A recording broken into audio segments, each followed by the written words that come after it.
en Quito, Mauricio Pozo, ministro de Economía y Finanzas. Buenos días, ministro, gracias por acompañarnos. Buenos días, Liz, un gusto estar aquí. El gusto es nuestro. Bueno, como lo decíamos, se llegó a un acuerdo ya con los representantes de los gobiernos autónomos descentralizados. Se realizó el pago inmediato de 98 millones de dólares divididos entre municipios pequeños, juntas parroquiales y consejos provinciales, pero todavía hay un valor importante que se adeuda y ante eso se hizo un ofrecimiento de en la segunda quincena de diciembre pues realizar un nuevo pago. ¿De cuánto será y de ahí en adelante cómo se va a proyectar el manejo de lo que todavía se debe a los GATS? Bueno, como usted bien conoce, el año 2020 ha sido un año muy difícil, muy complicado. Tuvimos el impacto de la baja del precio del petróleo y la rotura de los dos oleoductos, el OCP y el SOTE, y asimismo la recesión económica resultado de la pandemia nos generó un ingreso tributario mucho menor que el que estaba programado. Adicionalmente, recuerde que estuvo en el presupuesto de este año la venta y la monetización de activos del Estado, situación que tampoco se produjo. Eso significó 8.000 millones de dólares menos en ingresos y obviamente la participación que tienen los GATS en los ingresos que se llama permanentes y no permanentes se redujo. En el primer caso es del 21%, en el otro caso es del 10%. Si la torta se hace más pequeña, obviamente la participación es menor. Eso se produjo, yo le diría, de manera muy súbita a partir del mes de marzo, y eso generó que se empiecen a acumular una serie de compromisos. Para empezar, los envíos de las transferencias por concepto de la ley de equidad territorial, que es lo que estamos conversando, y eso fue acumulándose a lo largo de los meses, al punto de que obviamente hay atrasos de 2 meses o de 3 meses con algunos municipios, de algunas prefecturas, y es lo que poco a poco nos estamos poniendo al día. Entonces lo que hemos hecho es hacer un compromiso de pago, donde empezamos a entregar fondos de manera, yo diría, secuencial, seguida en las siguientes fechas, para que con los recursos que está recibiendo el presupuesto, producto de la mejora en la recaudación tributaria que se empieza a producir en el tema tributario, en el tema petrolero y los desembolsos externos, nos permitan poco a poco irnos poniendo al día, pongámoslo así, no solamente con ellos, sino con todos los compromisos del Estado, donde están los atrasos y una serie de cuentas por pagar. Esa es un poquito la lógica sobre la cual estamos trabajando. Pero se han establecido quizás proyecciones, plazos, cuánto tiempo, ministro, porque también se habló de incluso recurrir a un apoyo técnico que permita realizar un proceso de pago que sea justo, que vaya pues en tiempos adecuados. Se ha hablado de la conformación de mesas para poder ir precisamente incluso buscando soluciones y se ha dicho que esto puede ser en el corto o mediano plazo. Pero podría haber una definición de ese plazo. ¿Cuál es, hacia dónde realmente se apunta? Bueno, la realidad es que producto de la forma como se asignan los recursos, para que se entienda, cada GAT, cada prefectura, cada municipio, cada junta parroquial recibe un ingreso fijo de parte del presupuesto del Estado y un ingreso variable. El ingreso fijo es el que recibió en el año 2010, esa es la base. Y el ingreso variable está atado a una serie de indicadores, necesidades básicas insatisfechas, densidad poblacional, entre otros. Como eso es variable para cada uno de los GATS, la proporción entre fijos y variables no es la misma. Entonces, cuando bajan los ingresos producto de la crisis que expliqué, no todos tienen el mismo impacto. Hay algunos que reciben más, otros que reciben menos, proporcionalmente hablando me refiero. Unos que se ven más afectados, otros menos afectados. Entonces, ¿qué es lo que hemos hecho? Hemos dicho, bueno, sentémonos en mesas de trabajo para ver cuál es la mejor forma de ir solucionando este problema.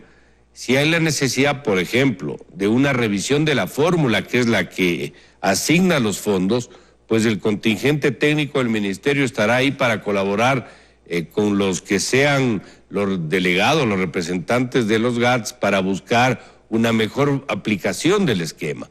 Si se requiere una nueva ley o un cambio en la ley, de igual manera, estamos totalmente abiertos y dispuestos para hacerlo. Lo importante es que estemos ambos lados de alguna manera de acuerdo y alineados para que no haya mayores problemas hacia adelante. Lo que sí es verdad, y hay que decirlo, es que nosotros como ministerio no hacemos ni tenemos discrecionalidad alguna en la entrega de los fondos. Estamos atados a la ley y no podemos entregar ni más plata ni menos plata. Si haríamos algo de eso, eso podría tener hasta la figura de peculado porque sería un irrespeto a la ley. Por eso es que hemos buscado estas mesas de trabajo para irle dando, yo diría, una salida adecuada para beneficio de ellos, para beneficio obviamente del Estado, y además hemos implantado ciertas formas de ayuda de caso por caso, es decir, en aquellos municipios o prefecturas que por la razón que expliqué se ven más afectados, buscar otras formas de compensación, llamemos así, es decir, por decirle créditos baratos del Banco del Estado, por decirle devoluciones anticipadas del IVA, formas que le permitan ir mejorando y el asesoramiento técnico para que también mejoren el manejo financiero del GAT. Entonces, todo eso hemos estado haciendo y lo vamos a seguir haciendo, y para responder su pregunta, no tenemos una fecha exacta, pero obviamente lo más pronto tendrá que ser esto. Están permanentemente conversando y ojalá podamos tener a principios, yo diría, del próximo año ya una decisión, un acuerdo que permita un tema permanente hacia adelante.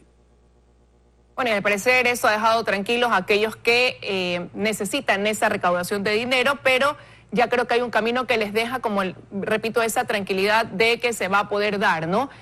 Al punto de que decidieron de poner estas medidas que tenían pensadas de ir a algún tipo de marchas o algo por el estilo. Ahora, durante este año, un año difícil para el Ecuador, el país ha recibido por parte de los multilaterales de crédito más de 4.700 millones de dólares. Eso ha reflejado una confianza que ha generado el Ecuador hacia estos organismos, pero sin embargo eso, ministro, no ha servido para ponernos al día en todo lo que el gobierno adeuda. Un ejemplo, lo de los gobiernos autónomos descentralizados. ¿Qué va a pasar el próximo año? Cuando el Ecuador igual va a necesitar dinero para poder ponerse al día en ciertos pagos, ¿hacia dónde va a tener que mirar? Porque a lo mejor ya no son los organismos multilaterales de crédito los que nos van a poder facilitar ese dinero. Bueno, Liz, este es un proceso y tiene que entenderse como tal. El impacto, por decirle, del ingreso tributario en los meses de abril y mayo, donde la recaudación cayó 40% frente a los mismos meses del año pasado, en las últimas fechas el resultado es ampliamente mejor. Estamos mucho mejor, quiere decir que hay más transacciones, la economía está empezando a moverse y eso se refleja en una mayor recaudación para el Estado. En el caso del ingreso petrolero, de igual manera, se normalizó la producción, el petróleo está, no como en el presupuesto, pero no está en los niveles que llegó a caer, y eso también ha mejorado. Y por el lado del financiamiento, tenemos todavía que esperar la recepción de recursos del BID, 150 millones de dólares, estamos esperando alrededor de 260 de la CAF y estamos esperando los 2.000 millones del Fondo Monetario, que son fondos que nos van a permitir, conjuntamente con los otros ingresos, poco a poco irnos poniendo al día. Pero el país no se termina el 31 de diciembre, tenemos que seguir viviendo el próximo año, obviamente. Por eso es que el programa, en primer lugar, no es un programa que corte en este año. El programa, recordemos, es a 27 meses plazo y tenemos financiamiento para el siguiente también. Por eso es que estamos trabajando en las fuentes de financiamiento y de programación de recursos para poder gradualmente irnos igualando en las cuentas con los distintos acreedores del Estado. Sí creo que vale la pena también añadir que no es que va a llegar un momento en que usted no le deba a nadie, siempre le va a deber a alguien. El Estado tiene todos los días cuentas por pagar. Lo que pasa es que cuando una obligación se demora 60 días o 90, ya pasa a constituir un atraso. Y la idea es que eso obviamente no se resuelva. Y termino con algo adicional. Cuando se recibió el desembolso del fondo de los 2.000 millones, el monto de atrasos era más o menos 3.700 millones. Es decir, Si habríamos querido destinar todo eso solamente para atrasos, igual no alcanzaba. Entonces hemos tenido que hacer una serie de peripecias para poder ir atendiendo todos los compromisos, producto de los desembolsos, producto de los ingresos tributarios y priorizando los pagos, es decir, cuál es de un sector más sensible, cuál tiene menos impacto social, cuál tiene mayor antigüedad de no pago, etcétera. Tenemos una comisión al interior del gobierno con el presidente de la República y la vicepresidenta que decide conjuntamente con nosotros a dónde se tiene que ir atendiendo los compromisos pendientes. Ahora, y justamente el viernes en este espacio un analista económico decía el Ecuador tiene un problema de adicción al endeudamiento y eso habría que irlo cortando, pero realmente qué tan factible es poder, no en el corto, peor tras una situación como la que estamos atravesando, quizás en el mediano o largo plazo, dejar de ser un país que viva o que más bien requiera de ese endeudamiento para respirar?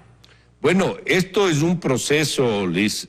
Nosotros necesitamos una cantidad de recursos para poder atender todos los compromisos, pero esto está dentro de una programación.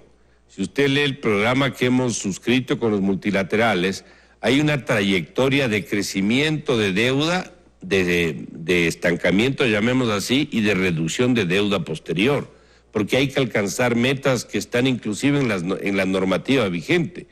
Por decirle, la relación deuda-PIB del 40% está puesto a alcanzar en el 2032. Esto va subiendo y va a tener que caer. Mientras la economía crezca más, la relación deuda-PIB se hace más pequeña, es decir, tenemos más capacidad de pago. Pero no solamente es ese indicador, no solamente deuda-PIB es lo que es importante, yo les diría, más importante es la estructura de la deuda. Si esa deuda es en mejores condiciones o no. Ya se hizo un avance con la renegociación con los tenedores de bonos, algo se avanzó en la deuda con los créditos chinos, todavía nos falta dónde avanzar, estamos trabajando en un proceso de equiparación, llamémoslo así, de la deuda interna y hemos concentrado la mayoría de las operaciones con multilaterales, lo que hace que el servicio de la deuda sea más barato porque las condiciones son mejores. Entonces, para responder su pregunta, estamos haciendo cambios en la estructura de la deuda y siguiendo lo que se llama la ruta de sostenibilidad de la deuda, es decir, este proceso que tiene que crecer, estancarse y de crecer posteriormente. Para eso hay que ser persistentes, hay que ser ordenados y hay que seguir el norte y la ruta del programa económico. Bueno, y hay que ver qué pasa justamente cuando quedan 5 meses para que haya un cambio de gobierno, pero y ahí, ministro, el Banco Central ha proyectado que la economía se contraiga un 9% este año, ha habido disminución de empleos, una caída del consumo, aunque ya nos estamos comenzando a recuperar en ese sentido, pero de manera general, ¿cómo usted diría cerramos en materia económica este 2020? Respecto a las previsiones anteriores, vamos a estar mejor, es decir, recuerde que la primera estimación de caída del PIB de este año, según el Fondo Monetario, era el 10.9%. Ahora es del 9.5%. No quiero decir que sea una tasa baja de contracción económica, no, es una tasa severa, pero es menos mala, digamos así, que lo que estaba estimándose. El Banco Central, como usted bien anota, también tiene una tasa de caída de alrededor del 9%. Vamos a estar en ese sentido dentro de la contracción económica en una magnitud menos severa, menos intensa. Por otro lado, y hay otros elementos que son importantes mencionar. Lo que ya dije de la recuperación en la recaudación tributaria, que eso es bueno porque indica que las empresas compran, venden y hay más actividad económica. Por otro lado, tenemos también las mejoras en los indicadores de empleo. No digo que estemos iguales que antes de la pandemia, pero estamos mejor que el momento más severo de la pandemia.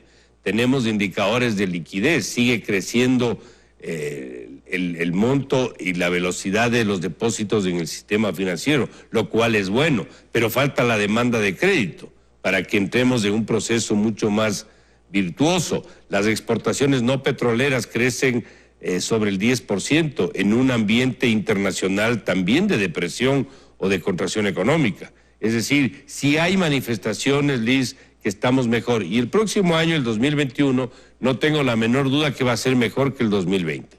Eso sí le puedo anticipar. O sea, de hecho, ministro, hay una proyección que para el 2021 la economía podrá más bien tener una recuperación en un 3%, pero ¿cuáles serían los principales desafíos? Y con esta pregunta quiero ya ir concluyendo. ¿Cuáles serían los principales desafíos? Considerando, como digo, que tendremos una mitad de año con una secuencia de un programa económico, pero que luego, el segundo semestre del año, pues vendrá, ya tendremos un nuevo gobierno que vendrá con quizás un nuevo plan en materia económica para el país. Bueno, el próximo año hay un efecto rebote también que se llama, es decir, como hemos caído este año, hay una suerte de resorte que nos genera crecimiento el próximo año.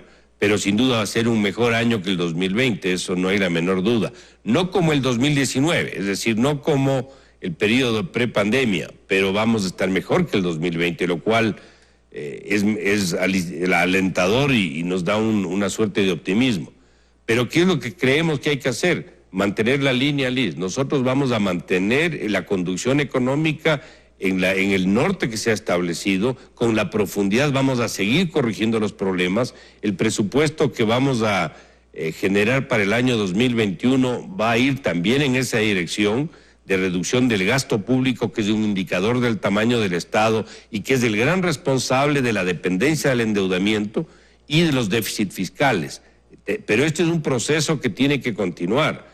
Nosotros vamos a entregar el país en orden, el país caminando, con un convenio internacional, y ojalá pues tengamos la aventura de tener un siguiente gobierno sensato y responsable que le dé continuidad a las cosas que están bien, y obviamente lo que considere que hay que cambiar, que lo cambie. Pero eso es lo fundamental, la persistencia, la constancia, la dirección, el mantenimiento del norte. Vamos a dejar unas reformas que estamos trabajando en lo tributario, en lo arancelario, en el tema laboral, en el tema pensional, y creo que es la contribución que podemos hacer en estos pocos meses que queda de la actual administración. Quiero agradecerle, ministro Pozo, que nos haya acompañado esta mañana aquí en los desayunos de 24 horas. A usted, Liz, muchas gracias por la invitación. Un abrazo, que tenga un buen día.